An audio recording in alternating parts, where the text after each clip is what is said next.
grand leader, avant sa mort, disait, je ne connaissais pas le but de la vie. Un autre grand leader disait à ses disciples, cherche la vérité. Un autre grand leader de la masse disait à ses fidèles, avant sa mort, je ne suis pas le chemin. Mais Jésus a dit, je suis le chemin, la vérité et la vie. Nul ne vient au Père que par moi. Je vous salue par le précieux nom de notre Seigneur Jésus-Christ. Que la paix de Dieu et la grâce sur la bonne, sur les auditrices et les auditeurs. Nous sommes toujours sur la divinité de Jésus-Christ. La divinité de Jésus-Christ. La divinité de Jésus-Christ. Ou, dans les 3 précédents, j'avais dit que durant les premiers siècles, il y avait plusieurs mouvements dits chrétiens qui propageaient des différentes idéologies sur la personne de Jésus-Christ. Sur la personne de Jésus-Christ. Il y avait plusieurs mouvements hérétiques où j'ai parlé des gnostiques, les gnostiques, qui est gnosis en grec, en connaissance, en français, qui prétendait à dire qu'il y a une différence entre Jésus et le Christ, et que le Christ, c'est le roi, le Messie, qui était venu sur Jésus au jour de son baptême, et lorsqu'il était à Gethsémani, le Christ avait laissé Jésus-Christ. Et il y a un autre aussi, de Sotis, aussi paraît de la même chose. Et il y a d'autres groupes qui croyaient et qui disaient que Christ est né comme nous et il a son origine. Il a son origine, il a son commencement et sa fin. Et j'avais abordé ça, il a son commencement et sa fin. Et il y avait d'autres groupes aussi qui disaient qu'il y a une différence entre le Christ et Jésus, le Fils de Dieu et le Fils de l'homme. Et chacun mettait les distinctions. Mais Jésus même a fait répondu lorsqu'il était sur cette terre pour leur faire comprendre qu'il est l'architecte des 10 commandements lorsqu'il était révélé à Moïse sur le mont Sinaï. Il s'est présenté Jésus. Et dans ce discours que l'apôtre Jean nous a narré, Jésus, à tout moment, il avait montré les 7 signes miracles qui parlaient instantanément sur que je suis.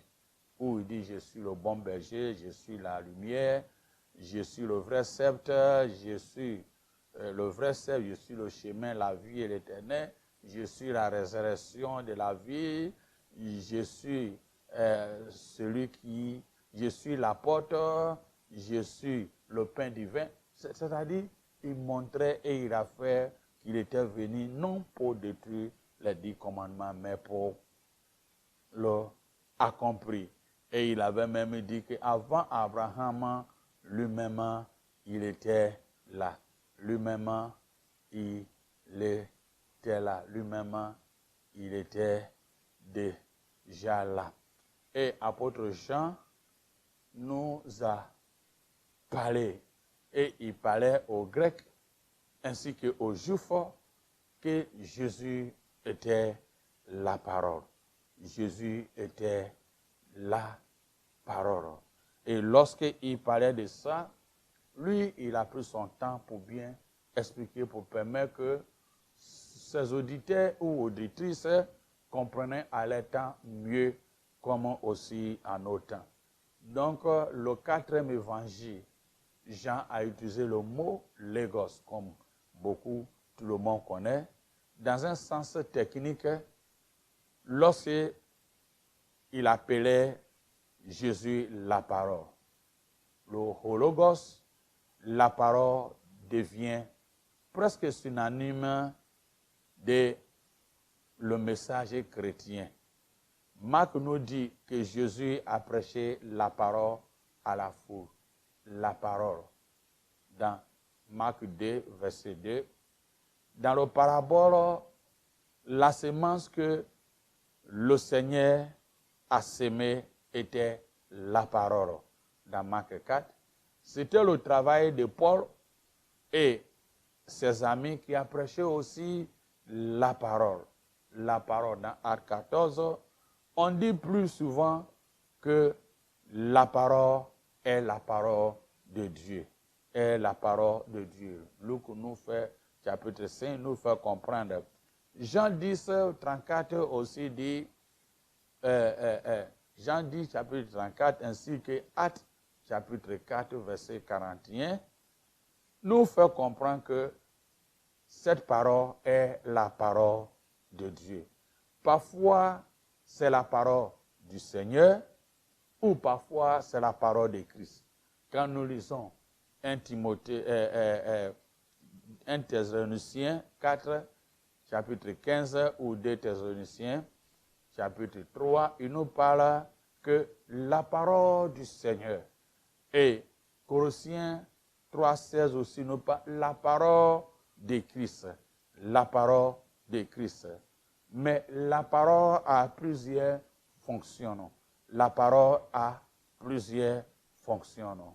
Le mot parole, la parole ou le logos en grec, la parole juge. Comme Jean 10, verset 48, il dit la parole purifie.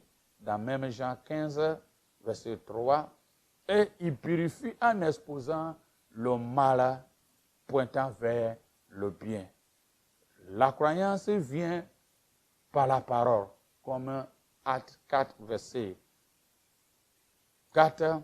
La parole est l'agent de régénération, comme 1 Pierre, chapitre 1, verset 23, aussi nous parle. L'étude du mot, logos ou la parole, devient prédominante lorsque nous étudions le Nouveau Testament. Le Nouveau Testament qui dit, nous devons faire avec le logos, qui est la parole.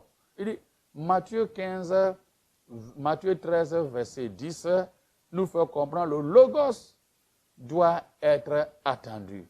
Le logos doit être reçu avec la joie. Luc 8, verset 13. Luc 8, verset 13 aussi dit, le logos doit être retenu. Le logos doit être une chose à démarrer, à demeurer plutôt, à demeurer. Dans Jean 8, verset 31, aussi Actes 8, 25, parle que le logos doit être témoigné. Le logos doit être témoigné. Aujourd'hui, nous parlons beaucoup de versets. Et il dit encore que le logos est quelque chose qui doit être servi. Dans Actes 6, verset 4, le logos est quelque chose qui doit être annoncé. Actes 15, verset 36. Il dit encore, Actes 4, 29, ou Philippiens 1, 14, il dit, le logos doit être prononcé avec une pleine assurance. Même Actes 18, 11, il dit, le logos doit être enseigné. Le logos doit être enseigné. Jacques aussi parle que le logos doit être mis en pratique dans Jacques 1, verset 22. Et 1 Thessaloniciens 1, verset 6 aussi dit, le logos peut impliquer la persécution et la souffrance. Le mot logos est utilisé aussi dans le Nouveau Testament avec un moyen, avec au moins plus de 7 génitive, cette grande cour différente qui exprime en quoi consiste le message. En quoi consiste le message? Le message chrétien est le logos, la bonne nouvelle. Le message chrétien est la parole de la vérité. Le logos, Jean 17, verset 7. Le message chrétien est un monde de justice. Le message chrétien est la parole qui est le logos de vie. Le message chrétien est une parole, le logos qui donne la réconciliation. Luc est 2 Corinthiens chapitre 5 verset 19 et Actes 13 verset 36 aussi nous dit le message chrétien est une logos, la parole du salut. Actes 13 verset 26. Et le message chrétien est une parole de la croix, le logos. 1 Corinthiens 1 verset 18. Le logos était utilisé à plusieurs sens, mais Jean nous a fait comprendre. Dans le Nouveau Testament, il y avait une utilisation technique du mot logos.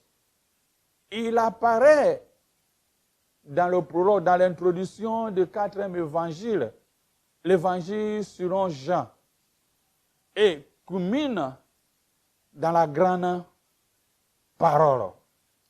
La parole s'est fait chair et habité parmi nous. Jean 1, verset 14. C'est l'un des plus grands mots dans le Nouveau Testament. Et nous creusons profondément si nous voulons saisir quelque chose de significatif. Jean a mis beaucoup l'accent sur la personne de Jésus-Christ. Jésus-Christ. Marc expliquait son évangile, comme souvent j'ai plusieurs fois dit, les gens appellent l'évangile de Pierre, apôtre Pierre, parce que Marc était l'interprète de Pierre lorsqu'il était à Rome et il a eu le temps d'avoir toutes les informations que Pierre lui a dit pour écrire. Son évangile a donné le sens concernant les actions de Jésus-Christ. Maintenant, comme nous voyons, Matthieu aussi expliquait, les Juifs, c'est une transition entre l'Ancien Testament au Nouveau Testament. Donc les Juifs qui étaient venus chrétiens, il fallait qu'ils leur montrent qui est ce Jésus, l'œuvre qu'il a fait. Donc il a commencé par sa généalogie pour permettre que les Juifs ne soient pas trompés à la personne de Jésus-Christ qu'ils ont cru. Donc souvent on dit, Marc, le livre de Matthieu parle beaucoup de ce qui concerne la loi juive et consort. Maintenant Luc aussi parle des actions, comme Marc parle aussitôt, Luc aussi parlait des actions menées par Jésus-Christ. Mais quand nous voyons la christologie des gens, il dit attention, tout le monde a parlé, mais moi je vais parler qui est la personne, la personnalité de cette personne. C'est à ce moment il a commencé à utiliser le logos.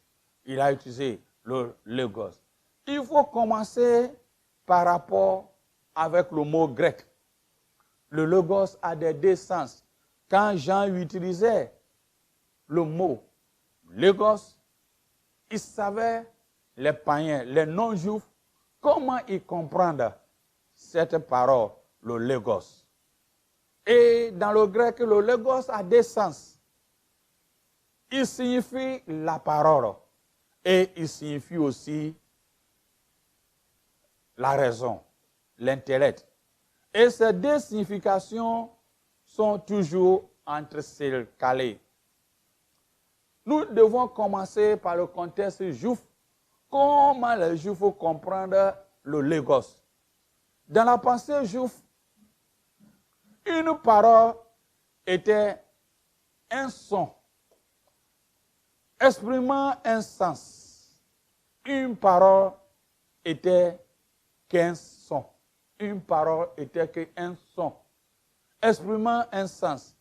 Mais une parole faisait réellement des choses, selon les concepts juifs. Donc, la parole de Dieu n'était pas simplement un son. C'est une cause efficace. Dans l'histoire de la création, la parole de Dieu a créé. Sinon les Juifs, non seulement c'est un son, mais il est efficace et il fait quelque chose. Donc, dans le commencement, la parole a créé. Lorsque Dieu a dit que la lumière soit et la lumière fut, dans Genèse 1, 3, la parole du Seigneur, les cieux étaient créés. Car il a parlé et cela a été fait. Dans Psaume 33, il a envoyé sa parole et il est guéri. Dans Psaume 117, verset 20, la parole de Dieu accomplira ce que Dieu veut. Dans Ésaïe 55, verset 11, nous devons toujours nous rappeler que dans la pensée juive, la parole de Dieu ne dit pas simplement des choses, mais il fait des choses. La parole dans la pensée juive, la parole ne dit pas simplement des choses. Ce n'est pas un son simplement, mais il fait des choses. Il fait des choses. Donc, il voit l'efficacité dans la parole. Et il considère que cette parole est divine parce qu'il fait des choses. Il fut un temps où les Juifs oubliaient les Hébreux. Les langues étaient que araméen. Lorsque le peuple d'Israël était parti en Babylone et ont resté beaucoup de temps dans ces pays, il parlait que araméen. Donc, lorsqu'ils étaient revenus, au moment était arrivé où Dieu a permis, à travers Cyrus, qu'ils rentrent dans leur propre pays. Maintenant, le peuple, lorsqu'ils étaient venus, ont perdu 80% l'hébreu. Et il parlait que araméen. Il parlait que araméen. Alors, il fallait les scribes comme Esdras et les autres traduire en hébreu, en araméen, qu'on appelait les Targum. Les Targum. Maintenant, dans la simplicité de l'Ancien Testament, les sentiments humains et les actions, les réactions et les pensées sont attribués à Dieu. Les créateurs des Targum ont estimé d'interprétation de la langue de hébreu en Targum, qui est la langue araméenne, ont estimé que beaucoup trop humaines, et dans ce cas, utilisent une circonlocution. Ils paraphrasent le nom de Dieu. Comme les Juifs, ils ne parlaient pas le nom de Dieu. Ils paraphrasent. Donc, dans le judaïsme, lorsque l'araméen a remplacé l'hébreu comme la langue de la vie quotidienne, des traditions sont devenues nécessaires, accompagnées d'abord la lecture orale des Écritures et dans les synagogues, puis consignées par écrit. Les Targum n'étaient pas des traditions littéraires, mais plutôt des paraphrases ou d'interprétations d'origine de la langue hébreu. Lorsque, après la captivité, comme j'ai dit, au VIe siècle, captivité en Babylone au VIe siècle avant Jésus, l'araméen a remplacé l'hébreu comme langue générale parlée. Il est devenu nécessaire à expliquer le sens, dans des sens de l'écriture tel que l'hébreu. C'était le Targum que les gens utilisaient, qui est devenu la Bible pour ceux qui étaient au VIe siècle. Le mot signifie l'interprétation, le Targum. Exemple de ces mots araméens, quand Jésus même était venu sur cette terre, il parlait aussi.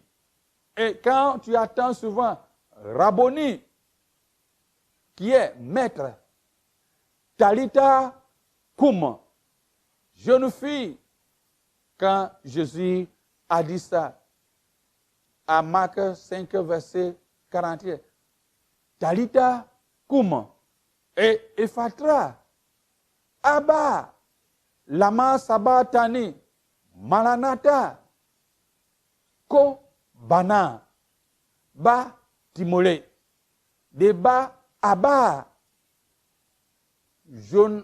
Simon Ba Jonah. C'est les langues araméennes et qui étaient utilisées parce que le peuple comprenait mieux et il parlait la langue araméenne. La langue araméenne. Donc, ceux qui ont traduit la langue hébreu en araméen au VIe siècle, les Esdras et les autres, pour permettre que le peuple comprenne, ils ne parlent pas de Dieu, mais ils utilisaient de la parole. Et le mot qu'ils utilisaient était mamra. Mamra. M-E-M-R-A. Mamra. Qui signifie la parole. Où il y a la place de Dieu, il met le mot mamra en araméen, qui signifie la parole. Qui signifie la parole. Donc, c'est genre de choses qui étaient passées. Par exemple, dans Exode chapitre 19, verset 17, les Targum disent que Moïse a fait sortir le peuple du camp pour raconter le mamra, la parole de Dieu. Il n'est pas dit pour raconter Dieu, il dit mamra, qui signifie la parole de Dieu. Au lieu de dire simplement ils ont raconté Dieu, il dit ils ont raconté mamra, qui est la parole. La parole qui est un feu dévorant. Dans Ésaïe 48, verset 13, nous lisons, ma main a fondé la terre et ma droite a tendu les cieux. Je les appelle et surtout ils se présentent. Dans le Targum, cela devient par ma parole, ma mamra, j'ai fondé et par ma force, j'ai suspendu les cieux. Les résultats de tout cela fut que l'écriture juive, dans les formes, pour parler, devient pleine de préfaces.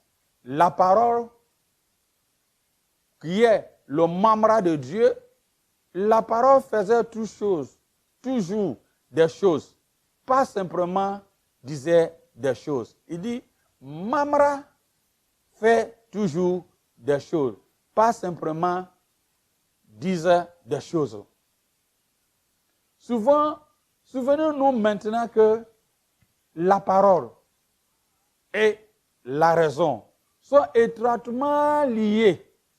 Dans la pensée juive, il y a une autre grande conception, la conception de la sagesse, qui est Sophia. C'est particulièrement dans le cas de l'Ancien Testament, dans Proverbes. Par la sagesse, Dieu a fondé la terre dans Proverbes 3, versets 13 à 20. Ainsi, dans la pensée juive, nous avons des grandes conceptions derrière l'idée de Jésus comme la parole, le logos de Dieu. Premièrement, la parole de Dieu ne peut pas simplement un discours ou soit un mot, mais c'est une puissance. Il est impossible de séparer l'idée de la parole ou de la sagesse de Dieu qui a créé le monde. Qui a créé le monde. Donc si tu vois un jour ceux qui se disent rabbins qui ne connaissent pas Jésus-Christ, ça veut dire qu'ils sont dans l'hérésie. 6e siècle, avant Jésus-Christ, ils n'utilisaient que le Targum. Et le Targum parlait de la parole, le mamra. À la place de la parole, il dit le mamra. Le mamra. Il ne parle pas où il y a le nom de Dieu, il ne prononce pas le nom de Dieu. Il parle de mamra. Comme souvent, nous voyons, je parle l'exemple, quand les Juifs voient que Dieu les a donné du pain, il dit, Dieu qui nous a donné le pain, Jéhovah Jireh.